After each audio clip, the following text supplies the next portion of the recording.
এরই মধ্যে আমরা দেখছি যে নতুন রাজনৈতিক দল গজানোর ভিড়ে এবং বাস্তবতাটা আসলে কি আমরা অতীতেও দেখেছি বিভিন্ন সময় নির্বাচন যেসব বিশেষ করে প্রশ্নবিদ্ধ নির্বাচনগুলোর আগে আগে এরকম প্রচুর নতুন রাজনৈতিক দল গড়ে উঠেছে। যখন দেশে গণতন্ত্র থাকে না কিন্তু নির্বাচন হয়, তখন এই ধরনের প্রচুর নতুন নতুন রাজনৈতিক দল গড়ে ওঠে।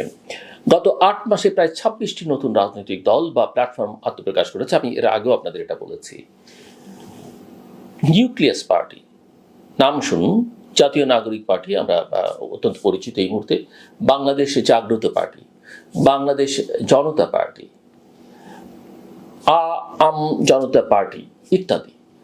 বিশ্লেষকরা বলছেন যে বাংলাদেশের ইতিহাসে ভোটের মৌসুম এলেই ব্যাঙের ছাতার মতো রাজনৈতিক দল জন্ম নেয়।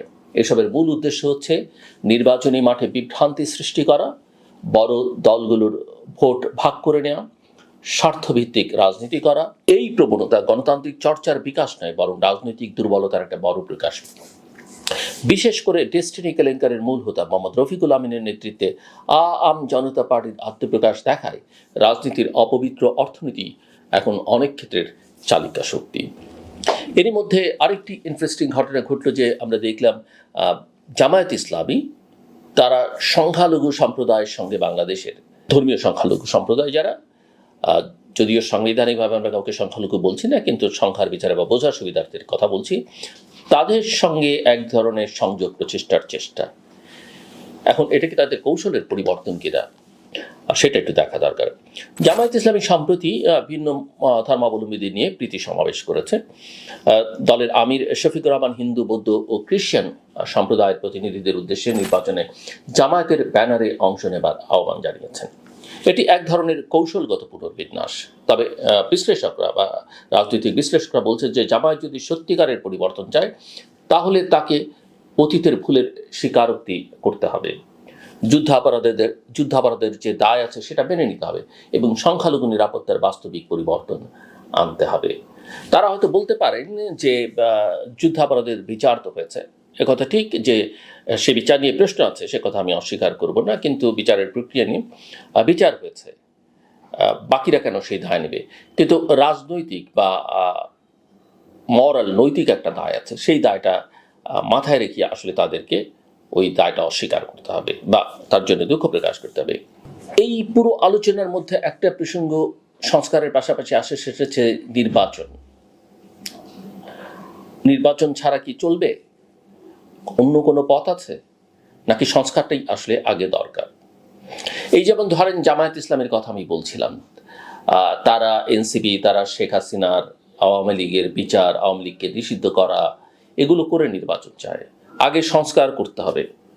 ভালো কথা, সংস্কার আমরা সবাই চাই, কিন্তু সংস্কারের প্রক্রিয়া কি সেটা আমাদের একটু বোঝা দরকার। এবং এখন তারা বলছে যে, জামাত সর্বশেষ বলেছে স্থানীয় সরকারের নির্বাচন আগে তারা চায়, ছাত্র সংসদগুলোর নির্বাচন অনেকে চাইছে বিভিন্ন ক্যাম্পাসে।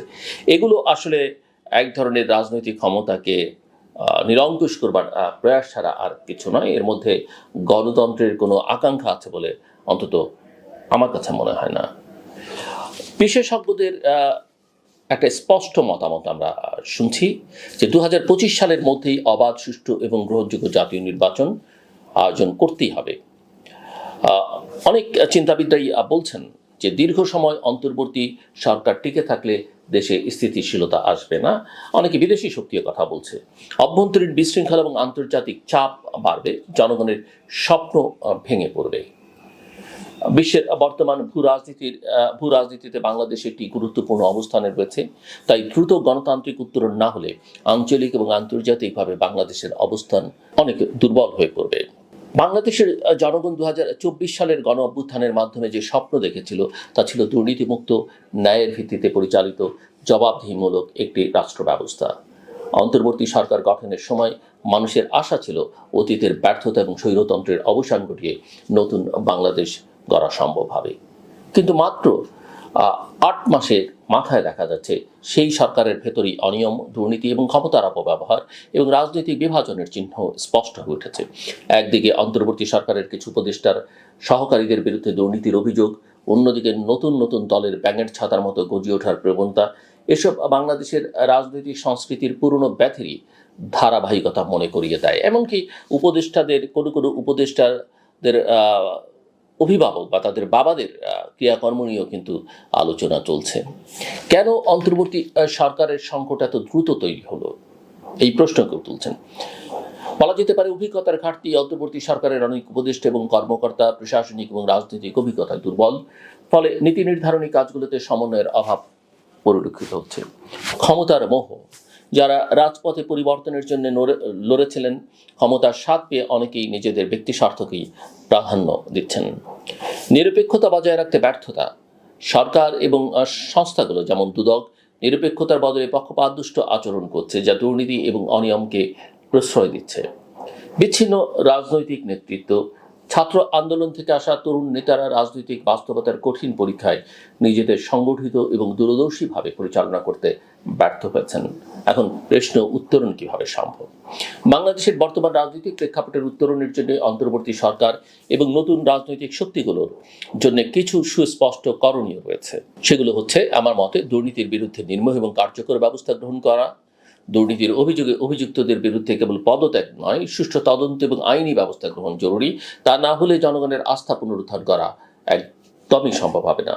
দ্রুত, অবাধ এবং গ্রহণযোগ্য নির্বাচন আয়োজন, 2025 সালের মধ্যেই সব দলের অংশগ্রহণে একটি অবাধ সুষ্ঠু নির্বাচন আয়োজনে নিরপেক্ষ নির্বাচন কমিশন গঠন এবং প্রক্রিয়া নিশ্চিত করতে হবে। জনগণ নিজের ভোটে সরকার গঠন করতে চায়। নিরপেক্ষ নির্বাচন কমিশন, এখন অবশ্য যে নির্বাচন কমিশন আছে সেটা নিয়ে তেমন কোনো বিতর্ক নেই, কিন্তু স্বাধীনভাবে কাজ করবার জন্যে, তার স্বাধীনতার জন্যে সরকারকে অবশ্যই নিরপেক্ষ অবস্থানে চলে যেতে হবে। রাজনৈতিক দলগুলোর দায়িত্বশীল আচরণ, নতুন দল গজানোর প্রবণতার মধ্যেও যেসব দল জনগণের স্বার্থে কাজ করতে চায় তাদের আদর্শিক ভিত্তি মজবুত করতে হবে। শুধু স্বার্থসিদ্ধির জন্য দল গঠন গণতন্ত্রের জন্য হুমকি। সংবাদ মাধ্যম এবং নাগরিক সমাজের সক্রিয় ভূমিকা দরকার। দুর্নীতির ঘটনা জনসমক্ষে তুলে ধরতে এবং জনগণের মতামত সক্রিয় রাখতে স্বাধীন সাংবাদিকতা এবং সুশীল সমাজের ভূমিকা অত্যন্ত গুরুত্বপূর্ণ।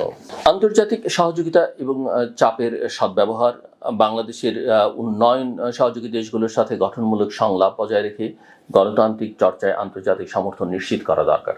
তবে কোনো ধরনের পরাধীনতা বা অতিরিক্ত নির্ভরশীলতা এড়াতে হবে। পরিশেষে যেটা আমি বলতে চাই যে বাংলাদেশ আজ এক সংকটের সন্ধিক্ষণে দাঁড়িয়ে, একদিকে জনগণের দুর্নীতিমুক্ত রাষ্ট্রের আকাঙ্ক্ষা, অন্যদিকে পুরনো রাজনৈতিক ব্যাধির পুনরাবৃত্তির শঙ্কা। যদি অন্তর্বর্তীকালীন সরকার এবং নতুন রাজনৈতিক শক্তিগুলো নিজেদের গন্তব্য ভুলে গিয়ে ক্ষমতার মোহে হারিয়ে যায়, তবে বাংলাদেশের গণতান্ত্রিক উত্তরণ আবারও দীর্ঘস্থায়ী অনিশ্চয়তার মধ্যে পড়ে যাবে। তবে এখনো সময় আছে। জনগণের আশা এবং রক্তের বিনিময়ে পাওয়া এই পরিবর্তনকে অর্থবহ করতে হলে এখনই দুর্নীতির বিরুদ্ধে দৃঢ় পদক্ষেপ, জবাবদিহিমূলক আচরণ এবং অবিলম্বে অবাধ নির্বাচনের রূপরেখা ঘোষণা করতে হবে। শুধু কথায় নয়, কাজের মাধ্যমে প্রমাণ করতে হবে এই অন্তর্বর্তী সরকার সত্যিকারের পরিবর্তনের বাহক।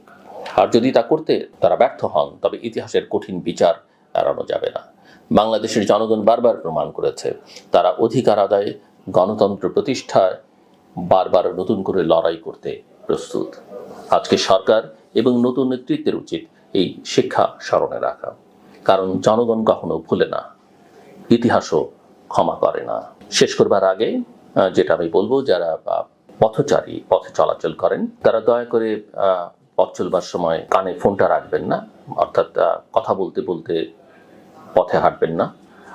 ফুটপাথ ব্যবহার করবেন, জেব্রা ক্রসিং ব্যবহার করবেন এবং ওভারব্রিজগুলো ব্যবহার করবেন। যত্রতত্র হাঁটাচলা করলে, খেয়ালখুশি মতো হাঁটাচলা করলে দুর্ঘটনার আশঙ্কা থাকে, দেখতে ভালো লাগে না এবং আমরা কখনোই একটা সুশৃঙ্খল জাতি হিসেবে নিজেদেরকে তৈরি করতে পারবো না।